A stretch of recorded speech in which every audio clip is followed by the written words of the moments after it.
குட்டி இன்னைக்கு என்ன நடந்துச்சு தெரியுமா? மதியானம் நான் வீட்டுக்கு சமைக்க போயிருந்தேன் இல்லையா, ஸோ அப்போ ஒரு கால் வந்துருந்துச்சு, ஐப்ரோ எடுக்கணும் அப்படின்னு சொல்லிட்டு. சரி ராங் நம்பரா இல்லை என்னன்னு தெரியல, சரி வாங்க அப்படின்னு சொல்லிட்டு வச்சுட்டு சமைச்சு முடிச்சுட்டு வந்துட்டேன்.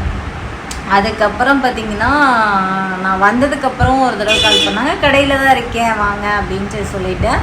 அதுக்கப்புறம் மறுபடியும் இன்னொரு டைம் கேட்டாங்க, கடையில் தான் இருக்கேன் வாங்க அப்படின்னு சொல்லிட்டு நான் வச்சுட்டேன். அதுக்கப்புறம் பார்த்தீங்கன்னா வந்துட்டாங்க, வச்ச அடுத்த செகண்ட் வந்துட்டாங்க. கேட்டால் ரொம்ப லாங்லேருந்து வரேன்னு சொன்னாங்க. ஏங்க வேறு எங்கேயும் கடையே இல்லையா அப்படின்னு கேட்டேன். உள்ளே வரத்துக்கு முன்னாடி ஒரு சம்பவம் நடந்துச்சு. கதவு திறக்கிறேன், நீங்களா அப்படின்னுச்சு.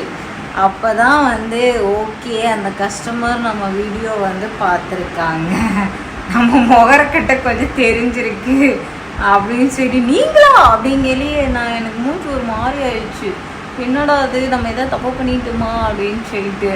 அதுக்கப்புறம் தான் அவங்க சப்ஸ்கிரைபர்னே தெரியும், ஸோ வீடியோ பார்த்துருப்பேன் அதனால் அப்படின்னு சொல்லிட்டு லாஸ்ட் டைம் போகும்போது தான் சொன்னாங்க, அதுக்கு முன்னாடி கூட சொல்லலை. அப்போ என்ன நடந்துச்சு அப்படின்னு பார்த்தீங்கன்னா, அவங்க ஏதோ சின்ன பிள்ளையில வேலைக்கு போயிட்டு இருக்கும்போது ஏதோ ஃபேக்ட்ரியில் இந்த 5 விரல் இருக்குல்ல அப்படியே மிஷினில் போயிடுச்சு. இந்த இடம் ஃபுல்லாகவுமே பார்த்தீங்கன்னா அந்த சிஸ்டருக்கு ஃபுல்லாக வெந்து போய் அந்த மிஷினில் மட்டும் ஸ்கின்னு, இந்த இடம் ஃபுல்லாக பார்த்தீங்கன்னா ஸ்கின் அப்படியே அப்படியே சதஞ்சு போன மாதிரி இருக்குது. அதுக்கப்புறம் நான் ரொம்ப பயந்துட்டேன். ஐப்ரோக்கு இப்படி பிடிங்க அப்படின்னு சொன்னேன், இந்த கையே இல்லை. ஃபஸ்ட்டு ஏன்டா இவங்க பிடிக்க மாட்டேங்கிறாங்கன்னு நினச்சேன். அதுக்கப்புறம் இந்த கையே இல்லைங்கிறது எனக்கு அப்போ தான் தெரியும். ஸோ இன்றைக்கின்னு பார்த்து யாருமே நம்மக்கிட்ட புது கஸ்டமரும் இல்லை இப்படி பிடிச்சிக்கோங்கன்னு சொல்கிறதுக்கு. அப்போ எனக்கு ரொம்ப கஷ்டமாக இருந்துச்சு. ஆனால் அவங்கள்ட்ட வெளியே சொல்ல முடியலனால காய்கறி கடை தாங்க போட்டிருக்கேன் அப்படின்னு சொல்லி சொன்னாங்க. என் வீட்டுக்கார் ரொம்ப நல்லவர், அவர் தான் அந்த கடை நம்பரை எடுத்து வச்சுக்கோ, இங்கேயே போய் பாரு அப்படின்னு சொல்லி சொன்னதாக சொன்னாங்க. ஸோ உள்ளே வந்தங்காட்டி நானுங்காட்டி அவங்க ரொம்ப சந்தோஷமாக போனாங்க, ஹாப்பியாக இருந்துச்சு அவங்க வந்துட்டு போனது.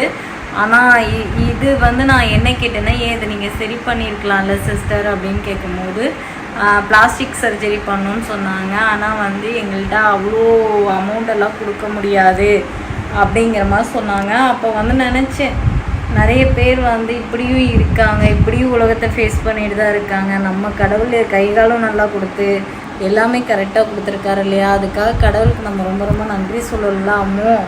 அதனால் நான் நினச்சேன், அம்முக்குட்டி நீயும் கடவுளுக்கு நன்றி சொல்லிடு. நானும் நன்றி சொல்கிறேன், ஏன்னா உன்னோட உழைப்பும் எனக்கு தெரியும், என்னோட உழைப்பும் உனக்கு தெரியும் சரியா. நம்ம யாருக்கிட்டையும் ஏமாத்தியோ பிடுங்கியோ தின்னதில்லை. இதனால தான் எனக்கு உன்னையை பிடிக்கும், உன்னையும் எனக்கு பிடிக்கும். Hardly love. இந்த மாதிரி நிறைய பேர் இருக்காங்க அப்படின்னு தெரிஞ்சுக்கிட்டு தான் எனக்கு ரொம்ப கஷ்டமாக இருந்துச்சு. அம்மோ வேறு ஒன்றும் இல்லை, இந்த விஷயத்த உங்கள்கிட்ட ஷேர் பண்ணணுன்னு தான் பண்ணேன். ஏன்னா நிறைய பேர் சோசியல் மீடியாவில் காட்ட வேணாம்னு சொல்லிடுறாங்களா, அந்த ஒரு ரீசனுக்காக தான் நான் அவங்கள காட்டலை. இல்லைன்னா கண்டிப்பாக உங்கள்கிட்ட நான் அவங்கள ஷேர் பண்ணியிருப்பேன். அவங்களோட கையெல்லாம் பார்க்கும்போது எனக்கு ரொம்பவே வருத்தமாக இருந்துச்சு. சரி கைஸ், இங்கே பாருங்கள் என்னோடய ட்ரெஸ் சூப்பராக இருக்கா? இது போன வருஷம் எடுத்த சூப்பராக இருக்கா?